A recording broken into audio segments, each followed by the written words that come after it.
Hello नमस्कार, तुमचं माझ्या यूट्यूब चॅनलमध्ये खूप खूप स्वागत आहे।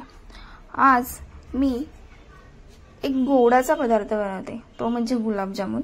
म्हणजे आजपासून माझी यूट्यूबची जर्नी चालू होते, म्हणून म्हटलं काय करावं, तर सुरुवात गोडापासून करावी, म्हणून मी आज गुलाबजामुन बनवते। तर मी इथं गिट्सचं पॅकेट घेतलंय। गिट्सचं पहिल्यांदा बॉक्स येत होता, आता पॅकेट येतं। सो मी ते एक मोठं पॅकेट आणलं होतं। ते पॅकेट फोडून त्यातलं स्टफिंग पूर्ण काढून घेतलेलं आहे एका बाउलमध्ये, आणि त्याच्यामध्ये मी दूध घेतलंय। ते तुम्हाला हवं तर तुम्ही पाणी टाकू शकता, दूध पण टाकू शकता, जे हवं ते तुम्ही यूज करू शकता। तर मी त्याला जसं हवं तसं दूध घेतलं, काही मोजून मापून घेतलेलं नाहीये, जसं लागेल तेवढंच दूध घेतलेलं आहे।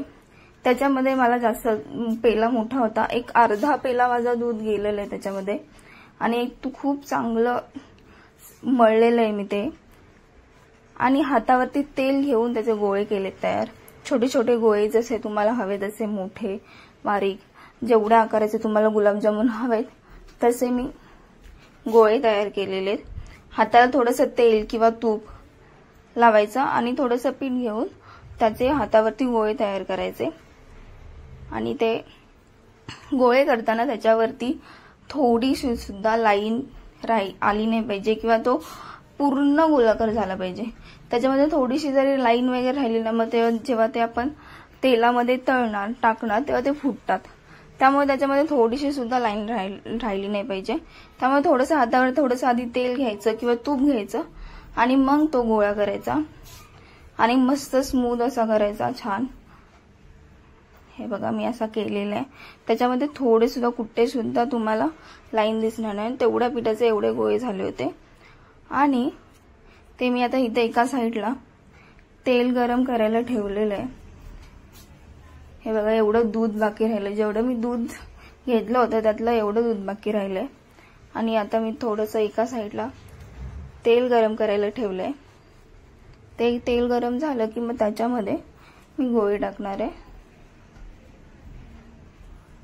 हे बघा, आणि हे गोळे असे सोनेरी कलर येईपर्यंत भाजून घ्यायचे। गॅस हा एकदम बारीक ठेवायचा आहे, कारण जर तुम्ही खूप जास्त मोठा गॅस ठेवला तर मग ते आतमधून चांगले भाजले जाणार नाहीत किंवा शिजणार नाहीत। त्यामुळे गॅस एकदम स्लो ठेवायचा आहे। बारीक मीडियम गॅसवरती हे गोळे चांगले तळून घ्यायचे।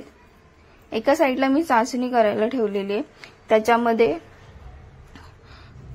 थोडीशी वेलची टाकलेली, वेलची पूड टाकलेली आहे, साखर ही सुद्धा मोजून मापून, माझं एक पॅकेट होतं तर त्यासाठी मी 2 मीडियम साईजचे वाटी घेऊन त्या पद्धतीने साखर टाकले त्याच्यामध्ये, आणि पाण्यात ते एकदम चांगली उकळी येऊन त्याची चाशणी तयार करून गोळे मिक्स केलेले आहेत। हे बघा, गुलाबजाम एकदम आतमध्ये जाईपर्यंत त्याच्यामध्ये मस्त एकदम मऊ असं झालेलं आहे, इझिली तुटतोय। जर तुम्हाला माझा व्हिडिओ आवडला असेल तर प्लीज लाईक करा, शेअर करा आणि सबस्क्राईब करा। थँक्यू।